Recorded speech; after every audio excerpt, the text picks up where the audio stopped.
¿Qué tal? Buenos días a cada uno de ustedes que se acaban de integrar a JRTV Canal 10, que es un canal regional, ya no es local.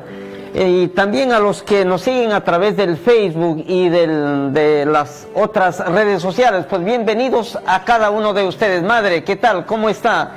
Buenos días, bienvenidos. Nuevamente nos encontramos con ustedes. Y bueno, esperamos que estén atentos para ver qué es lo que Dios nos quiere decir en esta hermosa mañana en la que queremos compartir con ustedes también un mensaje de Dios. Madre, hoy día toca sortear zapatos y zapatillas. Qué buen premio. Sí, un sábado zapatos y zapatillas, otro sábado otras cosas que nos regala la gente para sortear aquí en una hora de fe. Entonces, este sábado, para todas las personas que compartan el programa Una Hora de Fe, más le den like a la página del Facebook Hercat y más a 3 publicaciones, entran al sorteo de zapatos y zapatillas, gracias a nuestro amigo Yerson Chacón. Muchísimas gracias, Yerson, por tu generosidad, por seguir colaborando con Una Hora de Fe. Madre, háganos rezar, pues, Madre, antes de entrar aquí a desarrollar el programa. Vamos a iniciar esta hermosa mañana, este bonito encuentro, y como siempre, en el nombre de Dios. Así que todos a ponernos en actitud de oración. Aparta un minuto o quizás medio minuto para Dios. Así que nos ponemos en las manos del Señor. Y bueno, decimos en el nombre del Padre, del Hijo y del Espíritu Santo. Amén. Señor, te damos gracias porque nos das la oportunidad de abrir nuestros ojos a un nuevo día, un nuevo fin de semana. Te damos gracias porque te debemos la vida y queremos ponernos en este día en tus manos. Dirige nuestros proyectos, escucha nuestras intenciones y nuestras peticiones, y todo cuanto realicemos, que todo sea para tu mayor honra y gloria. Especialmente en este día sábado dedicado a venerar de manera especial a María Santísima, Madre de Dios y Madre nuestra, le pedimos a la Santísima Virgen que sea nuestra compañía, nuestra amiga y nuestra madre. Dios te salve María, llena eres de gracia, el Señor es contigo. Bendita tú eres entre todas las mujeres, bendito es el fruto de tu vientre Jesús. Santa María, Madre de Dios, ruega por nosotros pecadores, ahora y en la hora de nuestra muerte. Amén. Gloria al Padre, y al Hijo, y al Espíritu Santo, como era en el principio, ahora y siempre, por los siglos de los siglos. Amén. En el nombre del Padre, del Hijo y del Espíritu Santo. Amén. Madre, hoy vamos a meditar todos los evangelios de toda la semana. ¿Cuál es el hilo conductor? ¿Cuál es el tema principal de toda esta semana? Jesús quiere darse a conocer quién es Él, cómo es Dios. Madre, el conocimiento de Dios no es tanto intelectual, porque uno puede saber muchísimas cosas, puede haber pasado por la Gregoriana de Roma, puede haber estudiado en Tubinga, en cualquiera de esas mejores universidades que enseñan la teología, pero el conocimiento de Dios no es intelectual. Dice el Papa Benedicto XVI, el conocimiento de Dios es personal. Por eso hoy Jesús, durante toda la semana, Jesús ha querido desarrollar este tema frente a los discípulos. ¿Quién es Él? Él quiere que los discípulos se den cuenta que Él no es un hombre cualquiera, sino que es el Hijo de Dios que ha venido a redimir al mundo. Porque los discípulos más andaban pensando en que Jesús iba a instaurar el reino de Dios. Un reino, pero un reino es mundano, un reino donde tiene su ejército, donde hay que tener cargos, primer ministro. Entonces se equivocaban, y Jesús va a aclarar durante toda la semana este concepto o mal concepto que tenían los discípulos. Sí, comenzando, Padre, que Jesús quiere dar a conocer su reino, pero antes Él va a buscar quiénes más le pueden ayudar en esta gran obra. y como es dar a conocer el reino, su reino, no un reino cualquiera, ni un reino como los de este mundo, pues va a elegir a personas que le van a ayudar en esta obra grande y maravillosa que es instaurar el reino de Dios en la tierra. Y a mí me gustaba mucho que esta semana hemos comenzado con la vocación de Mateo, la elección de Mateo, que, bueno, pues en definitiva no era la persona santa o la que estaba en el templo o la que sabía de Sagrada Escritura, no sabía de la palabra de Dios en ese tiempo. O sea, no era una persona pues cristiana que sería pues así muy religiosa, sabía de leyes, pero de estas leyes civiles y todo esto. Sin embargo, Jesús va a empezar a realizar su obra de salvación eligiendo a las personas, y como usted decía, Padre, él lo que quiere es darse a conocer.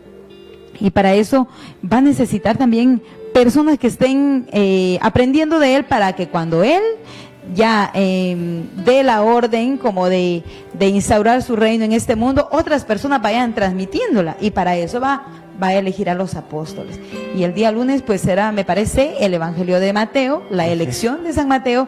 Qué bonito, ¿no? Este Jesús que siempre llama, el que no importa la condición social que tengamos o el estatus social que nosotros poseemos, no, Dios siempre está ahí llamando, tocando los corazones, y Jesús es esa persona que pasa siempre en nuestra vida, llamándonos para hacernos parte de este reino. Madre, el mismo hecho de que Jesús venga a redimir o venga a hacer su obra redentora, porque la misión por la que Jesús fue enviado a la tierra fue redimir al hombre del pecado. Y mire, Madre, este redimir, este servicio que va a hacer Jesús en favor de la humanidad, le va a traer también consecuencias, le van a traer problemas, incluso comenzando por su misma familia. Por ejemplo, el martes a Jesús llegan, el Evangelio dice que llegó su madre, llega la Virgen María y también sus parientes a buscar a Jesús. Pero ¿por qué se van a buscar a Jesús? Se van a buscar a Jesús porque los parientes, los familiares pensaban que a Jesús se le había saltado la tecla, que el pata andaba ahí medio loco. ¿Cómo es posible, le dicen a la Virgen, que tu hijo te haya dejado solo y esté por ahí de trotamundos? Entonces lo agarran a la Virgen, por decirlo así, lo adelantan a ella y dicen, vamos a ver a tu hijo, hay que traerlo, pobrecillo. Entonces llegan a donde estaba Jesús predicando y le dicen, tu madre y tus hermanos están fuera y te buscan. Y la respuesta de Jesús va a ser contundente. ¿Quiénes son mis hermanos?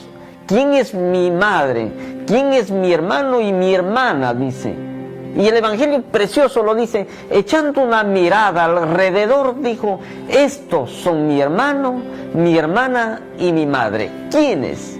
Los que hacen la voluntad de Dios, los que hacen lo que Él nos manda. ¿Y qué nos ha mandado Él? Amar. Bonito, qué precioso. La verdad me gusta este Evangelio, porque yo también puedo ser parte de la familia de Jesús. Yo puedo ser su hermano de Jesús, puedo ser su madre de Jesús, puedo ser la familia más cercana de Jesús. ¿Cuándo? Cuando yo hago lo que Jesús quiere, escuchar la palabra, pero también esa palabra hacerlo vida en mí mismo. Sí, es tan interesante cómo Jesús va a elevar a una altura tan grande a todos los que cumplen la voluntad de Él, la voluntad del Padre. Todos los que están aquí, los que cumplen la voluntad de Dios, son mi madre y mis hermanos. Porque la primera mujer que ha cumplido la voluntad de Dios ha sido la Virgen. Entonces, ese mismo ejemplo que Jesús tomaba de su madre, que era la primera en escuchar la palabra de Dios, en decir, he aquí la esclava del Señor, estaba cumpliendo ya esa voluntad del Padre. Entonces, Jesús reconoce que su mamá ha sido la primera en cumplir la voluntad de Dios, y por eso nos va a poner a esa misma altura a todos los que cumplimos la voluntad de Dios. Por eso dice, todos los que cumplen la voluntad del Padre, de mi Padre, son mi madre y mis hermanos. En este Padre me gustaría que de repente haga un poquito énfasis en que a veces las personas dicen, entonces este evangelio que nos dice que su madre y sus hermanos han venido a buscar a Jesús, Jesús tenía más hermanos, y pues no, en realidad en ese tiempo, padre, si de repente puede dar una explicación de cómo era que en ese tiempo un pariente cercano era un hermano, no precisamente de sangre. Madre, es que este evangelio se escribe en arameo, o en hebreo. El arameo es como decir hoy para nosotros el quechua, el idioma antiguo, pero se escribe en hebreo, y el hebreo es muy pobre, no tiene una palabra específica para que diga hermano con tal palabra, no tiene, es pobre. Entonces, hermanos son los tíos, los primos, los hermanos, claro, de verdad. Todos los parientes, digamos, sí, los parientes familiares. Sí, los familiares. Es pobre el idioma hebreo. Entonces, no es como el castellano, que es más rico, ¿no? El griego es más rico. Cada palabra designa específicamente, pero el hebreo no. Entonces, como no había una palabra, se le designa hermano a los parientes de Jesús. Y bueno, entonces en este evangelio, como la gente tenía esa sed de ver a Jesús, de conocer a Jesús, y ahí va pues hasta la mamá de Jesús y sus parientes, ¿no? Andan buscando al Señor. Y bueno, Jesús dice, ¿no? ¿Cómo nos eleva a esa altura de María, de esta mujer que cumple la voluntad del Padre? Y en ese mismo contexto, en esa misma línea, continúa después el evangelio, cuando también hasta Herodes quiere ver a Jesús. ¿Quién es este hombre que está predicando? Yo también quiero saber quién es, ¿no? Y el evangelio de la semana continúa diciendo cómo la gente también quería ver a Jesús. Ese encuentro con Cristo, que sin duda alguna les cambiaba la vida. Hasta Herodes, que era pues este personaje que de alguna manera sentía que le iban a quitar el reino, el trono, también quería ver al Señor. El día miércoles, me parece, hasta él quiere ver a Jesús, ¿no? Y esa es la inquietud de querer conocer a Cristo. Querer conocer qué es lo que tanto dice él, cuál es lo novedoso de Cristo. Sí, y después, o sea, ¿cuál es el hilo conductor? ¿Cuál es el tema principal de toda la semana? Va a ser ¿quién soy yo? ¿Quién es Jesús? Y por eso los enviará el día jueves, no me acuerdo, Jesús los envía a los discípulos a predicar, y les va a enviar con una sola cosa, dándoles todos sus poderes para sanar enfermos, expulsar demonios, pero les manda sin ninguna otra cosa más que con su testimonio. Miren, le dice que no lleven bastón, no lleven alforja, no lleven pan, no lleven dinero. ¿Qué les dan? Solamente su poder. ¿Por qué no tienen que llevar bastón? ¿Por qué no tienen que llevar pan, ni alforja, ni dinero? Porque son trabajadores de Dios, y Dios sabrá cómo es que les sustenta. Porque si tú ya tienes un bastón, ya no te fiarás de Dios. Si tú ya tienes tu dinero, ya no te fiarás de Dios. Si tú tienes alforja, en la alforja cargas todos los cachivaches, ya no te fiarás de Dios. Por eso Jesús les manda sin nada, ni siquiera para la chela le dio madre. Es tan lindo este evangelio del envío de los apóstoles que se vayan a predicar, ¿no? Porque Jesús es el primero que les invita a confiar en la providencia de Dios. Y como decirles, ¿no? Si tú vas con lo que yo te mando, pues no te va a faltar nada.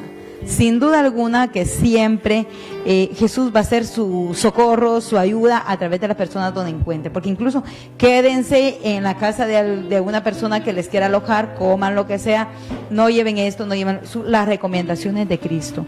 ¿Por qué? Porque con Cristo lo tenemos todo.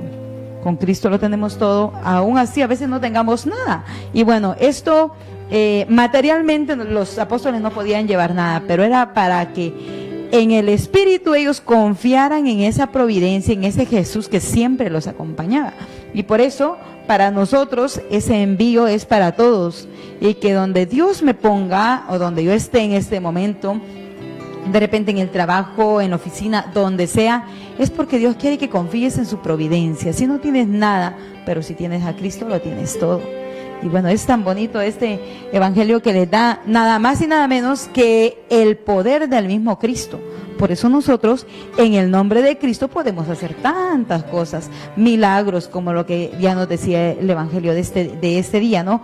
Que los apóstoles son enviados con nada material, pero con toda esa fuerza espiritual y ese poder de Jesucristo que les daba para poder anunciar su reino. Bonito. Y se da cuenta, madre, ya siguiendo más adelante, recién les va a preguntar Jesús a sus discípulos, después que les ha enviado a predicar en su nombre, después que ellos han hecho milagros también, ahora les va a hacer un examen personal. Primero, ¿quién dice la gente que es Él? Segundo, ¿quién dicen ustedes que soy yo? Por eso le decía al principio, el conocimiento de Dios no es intelectual, es un conocimiento personal, es una experiencia personal, dice el Papa Benedicto XVI, con el amor. Por eso el cristianismo no se reduce al cumplimiento de 10 mandamientos, dice el Papa. El cristianismo es el encuentro personal con una persona llamada Jesucristo que me cambia la vida. Es Jesucristo quien me transforma en criatura nueva. No soy yo, no son las leyes. Yo siempre insisto, aunque a veces discuto por esto, porque hay personas que son muy pegadas a la ley. Yo siempre digo, todo es gracia. Conoces a Cristo y tu vida cambia, porque la ley te lleva hasta un cierto límite, pero la gracia va más allá de la ley, a amar incluso al enemigo y a dar la vida por el enemigo. Sí, en este evangelio de cómo es que Jesús, que viene a dar la vida por todos, ya sobrepasa la ley, porque Jesús dice, yo no he venido a quitar las leyes, no he venido a abolir la ley, he venido a darle cumplimiento, y ese cumplimiento lo va a dar con esa fuerza del amor, ¿no? Y para eso, ya usted, padre, decía, ¿no? Les hace un examen. ¿Quién dice la gente que soy yo? Y después se dirige a los que tiene más cerca. ¿Y ustedes quién dicen que soy yo? Ahora, si nosotros nos ponemos en el lugar de los apóstoles, y en este momento Jesús te pregunta, ¿quién dices tú que soy yo? ¿Cuál sería su respuesta? ¿Cuál sería tu respuesta? ¿Responderíamos como Pedro, que acertó a la respuesta? ¿O nos quedaríamos callados? ¿O hasta ahora no sabes quién es Cristo en tu vida? ¿Quién es Jesús en tu vida? Yo creo que esa es una pregunta, una incógnita, pues muy personal, que cada uno en su lugar donde nos esté escuchando, nos está viendo, puede responder a usted, puede responder usted mismo. La pregunta es, ¿quién dices tú quién soy yo? Esa pregunta se la hace Jesús ahora. Y bueno, todos podemos responder de distinta forma. Lo importante es que le podamos responder a nuestro Señor quién es Él para nuestra vida. Los discípulos pensaban, como ya sabían que Él era el Mesías, pucha, dijeron, aquí lo hacemos linda, ¿no? Aquí Jesús instaura su reino. Yo soy primer ministro, Pedro segundo ministro, el otro viceministro, ya se repartieron. Pensaron los hacer cargos. un gabinete ahí, ¿no? Ya se armó su gabinete y andaban bronqueándose entre ellos. Y por eso que Jesús inmediatamente les dirá, hoy día en el Evangelio dice, oye, métete en la cabeza, hijo mío, que no es el Mesías que ustedes están pensando. Al Hijo del Hombre les va a decir, lo van a matar. Va a sufrir mucho, lo van a crucificar. O sea que Jesús no ha venido a la tierra por un par de días de vacaciones. Jesús no ha venido de turista, ha venido a cumplir una misión, y esa misión le va a costar la vida. Salvar a la humanidad le va a costar la vida, lo van a crucificar. No se vino ahí a comer chancho al palo y después de regresar al cielo, ¿no? Ha venido con una misión que le va a costar la vida, pero pensó en ti y pensó en mí y lo arriesgó todo. Pensó en mí y lo jugó todo por mí. Tremendo es Dios. Y con este evangelio, madre, Jesús cerró esta semana. Sí, es muy, muy bonito, interesante de cómo Jesús va llevando pues una secuencia de catequesis para todos, desde la elección de un apóstol, de una persona para que trabaje en su viña. Recuerden que el domingo pasado justo hablaba de esto, ¿no? Que el reino de los cielos se parece a aquel hombre que sale a contratar trabajadores a su viña en la mañana, al mediodía, en la tarde, y a todos les paga lo mismo. Y al final del Evangelio dice que tú me vas a juzgar porque yo soy bueno y yo hago conmigo, con lo que tengo, como yo quiero. Y así es nuestro Señor. Toda esta semana ha salido ya a llamar, como el ejemplo de Mateo, para que trabajemos en su viña. Y nos va enseñando cómo Él va a instaurar su reino. Y después ya se da a conocer quién es Él. Ahora, precisamente hoy sábado, Él en el Evangelio anuncia la primera vez que anuncia su pasión. Y los apóstoles decían, pero bueno, este reino, ¿de qué se trata? Porque ya usted, padre, decía, ¿no? Que todos pensaban que era un reino diferente, un reino pues como los de este mundo, que tienen pues ahí sí que sus ministros y todo su ejército. Pero Jesús habla de otro reino. El reino de los cielos del que nuestro Señor nos va a hablar y nos va a enseñar, ese es un reino distinto, un reino eterno, un reino de felicidad verdadera.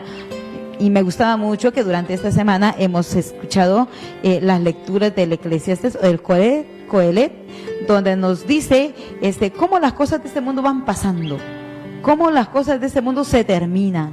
Y me gustaba mucho ayer la lectura que decía, todo tiene su tiempo, tiempo de reír, tiempo de llorar, tiempo de trabajar, tiempo de descansar. Para todo el Señor nos ha dado un tiempo. Y qué importante es que nosotros, al finalizar esta semana, hayamos aprendido algo de Cristo. ¿Quién es Jesús y para qué nos quiere Jesús a nosotros? Y esa gracia tan grande, ese regalo tan inmenso que Jesús ha dado por nuestro amor, que morir en la cruz tiene una muerte y una muerte de cruz. Entonces ahí encontramos la máxima expresión de amor en la cruz. Y ese es el fin por el cual Jesucristo viene a la tierra, por el cual Jesucristo viene a la humanidad, para darnos su vida, para entregar su vida por nuestra salvación. Hoy el tema es la Sagrada Escritura. ¿Qué es la Sagrada Escritura? Dicen, no, hombre, esto es palabra de Dios. Hombre, todos los libros son palabra de Dios. ¿Quién ha dicho que es palabra de Dios? ¿Cómo me pruebas que es palabra de Dios? ¿Qué se necesita? ¿Qué requisitos tiene que tener un libro de la Biblia para que sea declarada palabra de Dios? Que sea inspirada. Oye, pero lo escribieron los hombres, sí, pero inspirado por Dios. Dios inspiró. La primera cosa, madre, que voy a decir, que la Biblia no es un libro científico. La Biblia, la Sagrada Escritura, no nos dice cómo está hecho el cielo. Muchas veces dicen, no, la Biblia se contradice. La Biblia no dice la verdad. No, la Biblia no se contradice, porque no es un libro científico, es un libro para llevarnos a Dios. No te dice cómo están hechas las estrellas, te dicen cómo ir al cielo, no cómo está hecho el cielo. La segunda cosa es la Sagrada Escritura es palabra de Dios. ¿Por qué? Porque narran hechos históricos. Es historia la palabra de Dios. Está comprobado científicamente porque sucedió en un lugar concreto, en un tiempo concreto, todos estos acontecimientos. La Biblia es para salvarme, no es un libro científico. La Biblia lo escribieron hombres, es verdad, lo escribieron hombres que movidos, esta es la gran diferencia de las obras de Mario Vargas Llosa, de las obras de Don Quijote de la Mancha, que no son palabra de Dios. La Biblia lo escribieron hombres, pero inspirados por Dios. Escribieron todo, dice, todo y solo aquello que Dios quería comunicar al hombre para salvarse, nada más, que con su propio temperamento, con su propia forma de ser, lo escribieron ellos, y a veces hasta con sus faltas ortográficas, pero era inspirado por Dios este libro. Por eso esta no es la obra Las Mil y una Noche. es palabra de Dios, es vida, porque es palabra de Dios. Qué bonito, Padre, este tema de este día, de la Sagrada Escritura, y precisamente, bueno, ya usted entrará con el desarrollo del tema, pero estamos en el mes de la Biblia, ¿no? Y esa palabra de Dios, esa Biblia, esa Sagrada Escritura, que ya tiene diferentes nombres, pero que en sí es la misma palabra de Dios inspirada por el Espíritu Santo, debe tener para nuestra vida, en nuestra vida, un lugar muy importante. Ya decía usted, Padre, que no es un libro científico, sino es un libro que nos lleva más allá de lo que nosotros podemos contemplar en este mundo, porque nos lleva a la salvación. Entonces, por eso decimos, tu palabra me da vida. Es esa palabra de Dios que quiere no solamente ser pues algo escrito, algo teórico, sino algo real. ¿Por qué? En el Evangelio de San Juan nos va diciendo que la palabra era Dios, la palabra estaba con Dios y la palabra es Dios. Entonces, qué bonito que en la Sagrada Escritura nosotros encontramos esa palabra que nos da vida, esa palabra que nos da esperanza, esa palabra que nos da solamente la fe, porque eso sí, vamos a ver lo que es la Sagrada Escritura desde los ojos espirituales o con ojos de fe. Por eso es interesante que este tema podamos verlo de dos puntos que el Padre Edgar va a mencionar en este momento, de dónde viene y a dónde vamos. Madre, me olvidé de saludar a Katy Muñoz. Ella, la verdad que me hace muchísimo trabajo en mi canal de YouTube. Y Katy Muñoz, saluditos para ti, para Diana Chávez, que está desde Dianita Chávez desde Estados Unidos, nos sintoniza también Rocío Zulca y Maricielo también de La Mancha Brava. ¿Qué es, Madre? ¿Qué es lo que quiere la Sagrada Escritura, sobre todo el Génesis? ¿Qué es lo que quiere responder Dios en los primeros capítulos del Génesis? Por eso se dice que el autor principal de la Sagrada Escritura es Dios. El autor principal, el que mueve al hombre a escribir. Si Dios no hubiera movido al hombre a escribir, el hombre no hubiera escrito. Pero el autor secundario es Dios. El autor principal es Dios. El autor secundario es el hombre, ¿no? Toda la Sagrada Escritura es inspirada por Dios. Los primeros capítulos del Génesis dan respuesta a dos preguntas fundamentales que siempre se ha hecho el hombre. ¿De dónde vengo? Ya los griegos, Madre, Aristóteles, Platón, Sócrates, los presocráticos, todos aquellos sabios llegaban a preguntarse, hombre, pero ¿de dónde vengo? Y sobre todo, más importante, la pregunta más importante que el hombre de todas las épocas se ha hecho es ¿a dónde voy? ¿Qué hay después del más allá? ¿De dónde he venido? Y para dar respuesta a eso está el Génesis. Cuando Dios dice, Dios creó al hombre del barro y todo esto, el libro del Génesis, los primeros capítulos, da respuesta a la pregunta del hombre. La segunda respuesta que Dios da también al hombre es que el hombre quiere saber por qué existe el mal. ¿Por qué existe el pecado? ¿Por qué existe por qué existe el dolor, Madre? La muerte. Si Dios es un Dios misericordioso, si Dios es un Dios bueno, si Dios es un Dios que ama apasionadamente al hombre, ¿quién hizo el mal? ¿Quién hizo el dolor?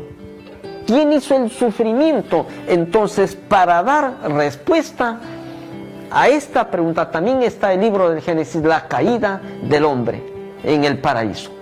A partir de ahí se puede dar una respuesta fundamental y profunda a todo el dolor, a todo el mal que sufre el hombre.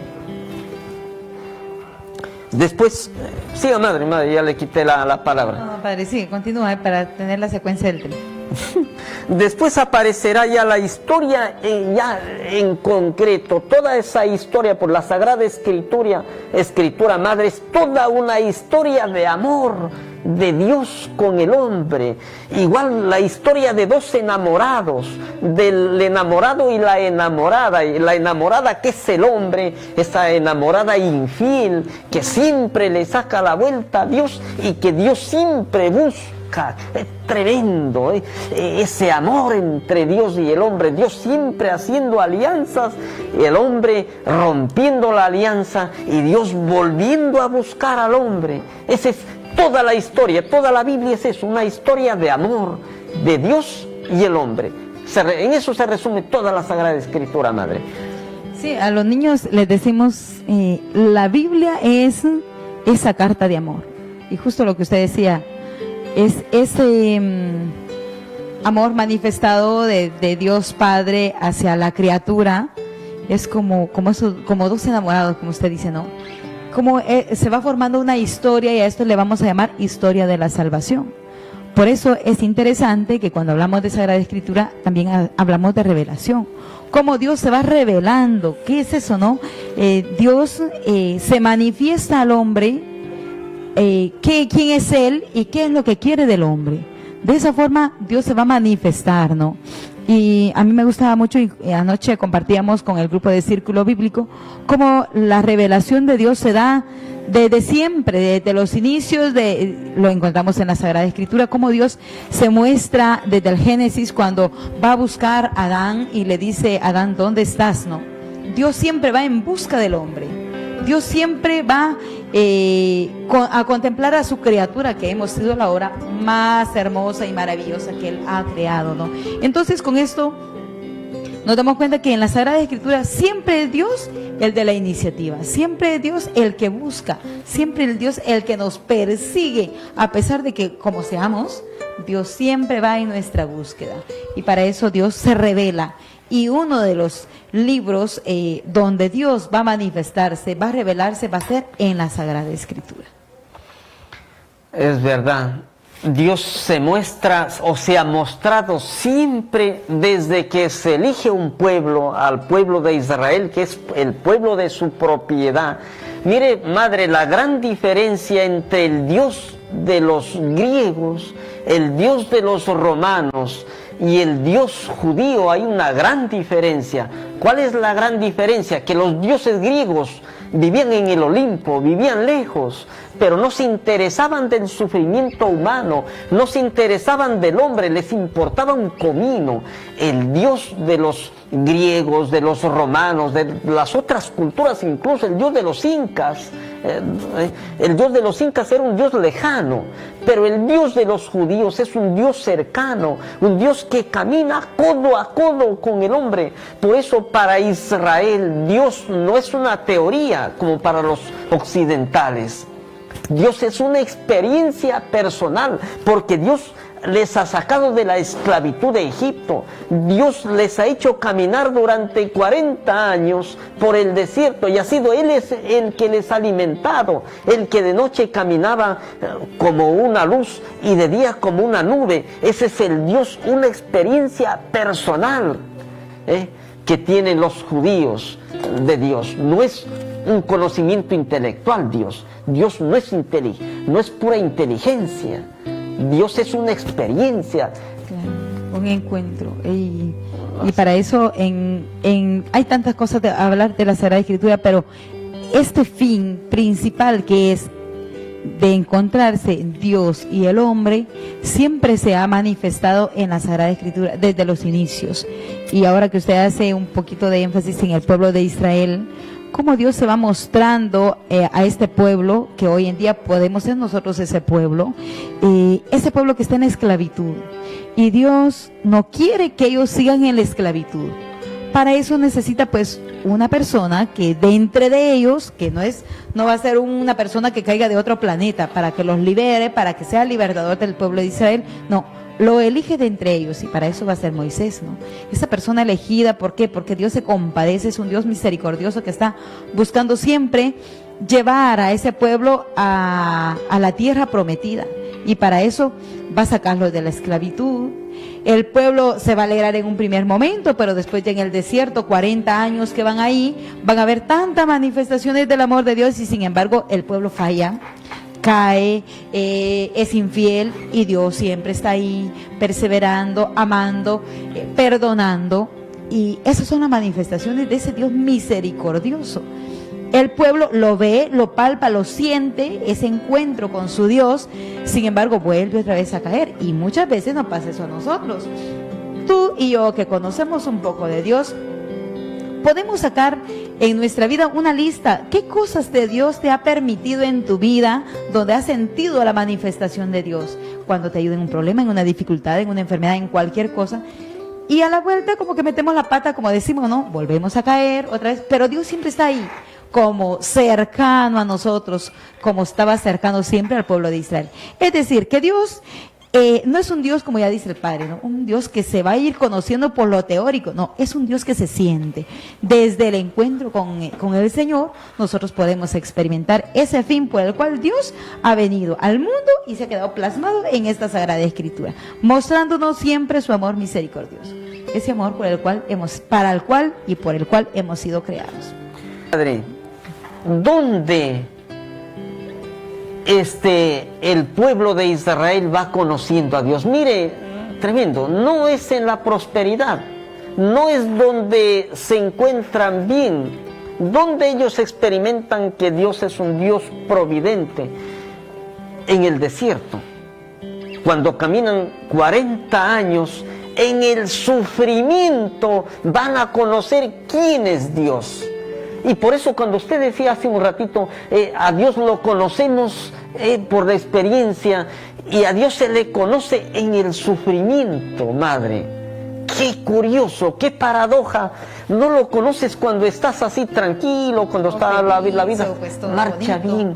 ¿Dónde lo conoces? Ahí, en tu desierto, en tu sufrimiento, donde parece que todos te han abandonado. Entonces aparece la mano salvadora de Dios y dices, esto es Dios. Y por eso tú puedes tener una experiencia. San Juan ya lo decía en el Evangelio, les anunciamos de aquello que hemos visto y oído, de aquello que palparon nuestras manos, dice San Juan. Es por eso cuando la predicación viene desde la experiencia personal, es más creíble que leer un texto ahí, ir leyendo, ¿no? Tremendo. Sí, es esta historia que el mismo Dios va tejiendo para llegar a una finalidad, y es que todos nos demos cuenta el amor que Dios nos tiene. Y para eso, en la Sagrada Escritura contemplamos el Antiguo Testamento, cómo Dios se va manifestando al pueblo a través de los profetas, y así sucesivamente, en momentos difíciles, en momentos concretos, el pueblo de Israel conoce quién es Dios para su vida, hasta que llega a revelarse de manera extraordinaria a través del Hijo. Hasta que llegamos ya al Nuevo Testamento, que nos va a mostrar ya no solo ese amor en palabras, en gestos, sino en ese hecho real, en ese Jesús que se vino, porque Jesús, como decimos en el credo, no fue creado, sino que fue engendrado. Entonces ahí ya Dios viene a dar la plenitud de su amor en la manifestación a través del Hijo. Qué bonito que en la Sagrada Escritura lo que contiene es esa riqueza del amor de Dios manifestado en el Antiguo Testamento a través de los profetas y en los acontecimientos que el mismo Dios permitía. Y ya en el Nuevo Testamento vamos a conocer la manifestación de Dios a través del Hijo. La gente se estará preguntando quizás, oye, ¿y quién ha dicho que esto es palabra de Dios? Oye, ¿cómo me demuestras a mí que eso es palabra de Dios? Porque también yo puedo decir que las obras de Don Quijote o las obras de como es autor colombiano, un escritor que escribe muy bonito, bueno, ya está, no importa quién sea. ¿Cómo es que la Iglesia declara que un libro es palabra de Dios? Tiene que cumplir algunos requisitos. Primero, tiene que tener origen apostólico o profético, es decir, que el libro lo haya escrito algún apóstol o algún profeta. El primer requisito para declararse que es palabra de Dios. La segunda cosa, se tiene que ver la fecha de composición del libro, porque si no, existen también, pues madre, el Evangelio de María Magdalena, el Evangelio de Pedro, el Evangelio de San Judas Tadeo, que hablan unas onceras, discúlpenme, pero no son palabra de Dios. Claro, a eso son lo que le llaman libros apócrifos. Así es. También la aceptación general de la lectura pública. De ahí que los libros, por ejemplo, apócrifos, no forman parte del canon, ¿no? Debido a su carácter privado, secreto que tienen. Por esto, para que sea un libro canónico declarado por la Iglesia, tiene que ser la Iglesia la que declare que es un libro canónico, o sea, que es un libro inspirado por Dios. Cualquiera no puede escribir y decir, por ejemplo, ¿escribió su libro María Magdalena? Nunca. ¿Escribió el libro, su Evangelio San Pedro? Nunca. ¿Escribió el libro San Judas Tadeo, su Evangelio? Nunca. Fueron otros escritores, la mayoría griegos, que escribieron esos libros apócrifos, pero para que tenga un peso, por decirlo así, lo ponían Evangelio de San Pedro, Evangelio de San Judas Tadeo. Es igual que alguien escribe por ahí una nota y abajo firma Madre Lilian. ¿Para qué? Para que tenga un peso. La madre lo escribió allá, como la madre lo ha escrito, yo lo acepto. Así son los libros apócrifos de los evangelios de la Magdalena, que hablan, madre mía, unas herejías, y la gente se lo cree, y lee esos libros como palabra de Dios. Esos libros no se pueden leer como palabra de Dios. Sí, en eso, padre, hay muchas personas que se quedan pues un poco confundidas cuando conocen pues estos libros que escribieron, no sé, libros apócrifos, que son libros que no contienen la Biblia, sino tenían pues ahí mucha novela, no sabíamos qué tan desierto era todo lo que contenía, y por eso no han sido considerados entre el canon bíblico, ¿no? Y para eso es importante saber que el canon bíblico pues era ese catálogo de los libros del Antiguo Testamento, donde se declaró que eran 40 los libros y 27 del Nuevo Testamento. Los libros que eran 46 del Antiguo Testamento y 27 del Nuevo, para que nuestra Biblia tenga 73 libros. Y bueno, no era cualquier libro el que se podía decir es palabra de Dios. Y para eso es importante que nosotros conozcamos realmente nuestra Biblia, qué libros tiene. Y bueno, pues nuestra Biblia católica definitivamente que tiene 73 libros, como todos sabemos. A ver, vamos a pedir un minutito más solamente para decirles, ¿no? Estamos a terminar este mes de septiembre, que precisamente es el mes de la Biblia. ¿Por qué, padre, decimos que es el mes de la Biblia? ¿Por qué la iglesia celebra el mes de la Biblia en septiembre? Que ahorita precisamente ya estamos a las puertas de celebrar la fiesta de San Jerónimo. ¿Por qué la iglesia celebra el mes de la Biblia? Padre, ¿puede decirnos algo aquí para ir terminando con el tema de esta mañana? Bueno, San Jerónimo fue el que tradujo la Biblia, ¿no? Del idioma del hebreo al latín. Lo que se llama la Biblia es vernácula. Sí. ¿No? Fue a Jerusalén, tradujo la Biblia, ahí vivió, se empapó del idioma hebreo y por eso pudo traducir la Sagrada Escritura, ¿no? Yo les invito a cada uno de ustedes a leer la Biblia, lean la Biblia cuando están tristes, cuando tienen problemas, cuando están contentos también lean la Biblia. Nunca dejen de leer la Sagrada Escritura. No es posible que un católico que se dice, padre, yo tengo fe, hombre, pero no tienes tu Biblia, y si lo tienes tu Biblia, lo tienes arrinconado. Claro. Hombre, no puede ser que ni por el forro lo veas la Biblia, no te pases. Sí, tienes que leer la Biblia, ¿ya? Sí, y es en este mes de la Biblia, pues el Papa Francisco nos dice en su exhortación apostólica la alegría del Evangelio, que contiene material valioso para que nosotros podamos conocer a Jesucristo, esa alegría de anunciar, esa alegría de ser cristianos. Y el mismo San Jerónimo, que lo vamos a celebrar el 30 de este mes, nos dice, desconocer las Escrituras definitivamente es desconocer a Jesucristo.